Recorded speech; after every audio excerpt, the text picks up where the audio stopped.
So this is a really simple development drill on sort of sidestepping, parrying, and maybe hooking the incoming attack. What doesn't happen on a lot of these weapons is that I can parry, grab this thing out of the air, and recover. Realistically, that doesn't happen at speed, especially against someone with skill. So this is like a first week kind of lesson about moving your body to the side, parrying, and then sometimes parrying, hooking, and redirecting. We teach this as sort of the third step of Sagung Labo when we're going through and teaching this. So come up to right here. He's wearing a mask. Protective gear is really nice to have because it allows us to actually do good intention. In the beginning, when we do this drill, this would be just give and take, and you can see how it goes. So he comes at me with an overhand. I'm going to sidestep. The two steps of it, right, would be I parried, I re-attack here, or I hook and I re-attack. Okay.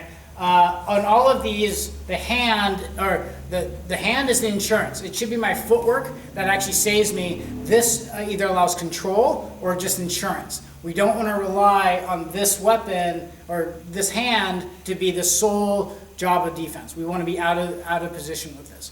Let's back up a little bit more. And then normally we would circle with this drill. We're going to isolate us in space just because we'd both be sort of taking the steps. We just have to reset to sort of keep our positioning. So this is the base drill. So he comes overhand at me. I'm going to parry. I'm going to come back in. So don't. Okay. Circle. Okay. So as you can see, this is the base drill. Sometimes I might just parry and come back in, parry and come back in, but I'm moving to the side, generating my slap, boom here, and then sometimes I'm hooking and coming back in here. And this is a good, fun drill, right? This is the beginning of it. This is not how you're going to fight it. This is just the drill about learning the sidestep. Okay. So now we're going to isolate. We could do this with us both wearing masks, but just so I can explain what's going on. He'll be the guinea pig. Let's see, we can go this way. Let's take it heavy over here. Okay. So now I'm going to get into range. I've got his mask.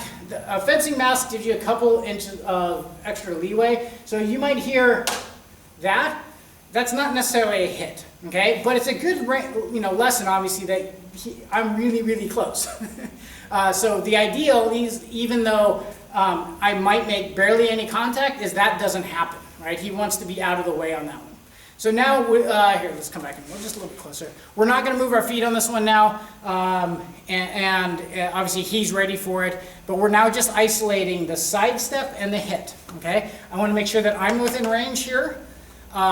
He knows that I'm coming, and I'm just going to increase speed on the feet. So we're here, getting your feet into whatever fighting position that you want it to be in, and come back this way, okay. So I'm going to slow speed. So he's getting fairly comfortable with this. Obviously, he's not returning. This is just getting his side of the drill, just that parry and return. Okay, so he's comfortable at that last speed. So I'm going to up it a little bit.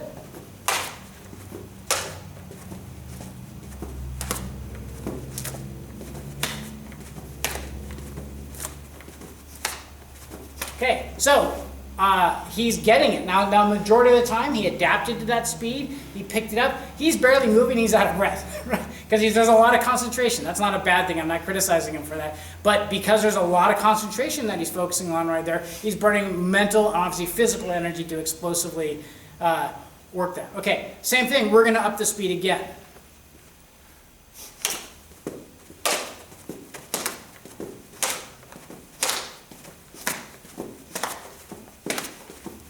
Good.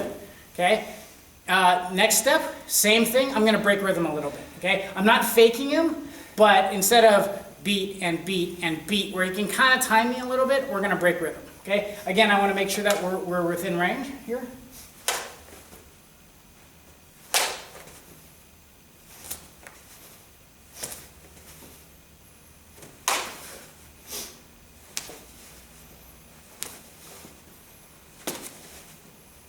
Good. Come back in. So good. So that's all it is. That's a simple little build.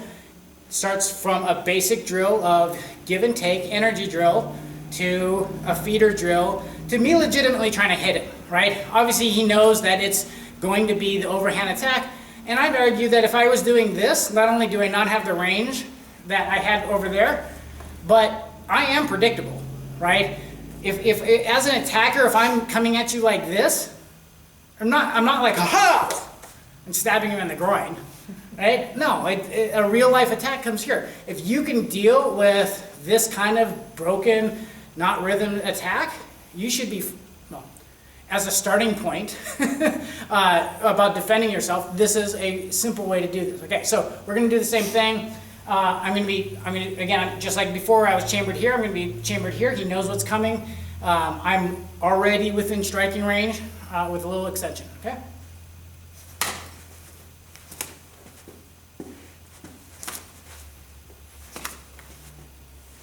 Good.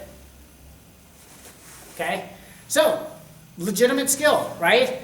From drill to feeder receiver to I'm trying to stab him. Now that doesn't get us into the control side of things. That's would be the next step. But the first step is not getting hit. And this is a super simple example of being able to do that. And I'd argue that you can't do this well without that kind of protective equipment.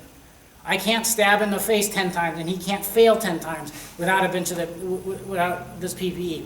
Otherwise, if he takes this off and I'm trying to do the same drill, I can't pressure test him as much. I can't push him as much. I'm going to stab him in the face.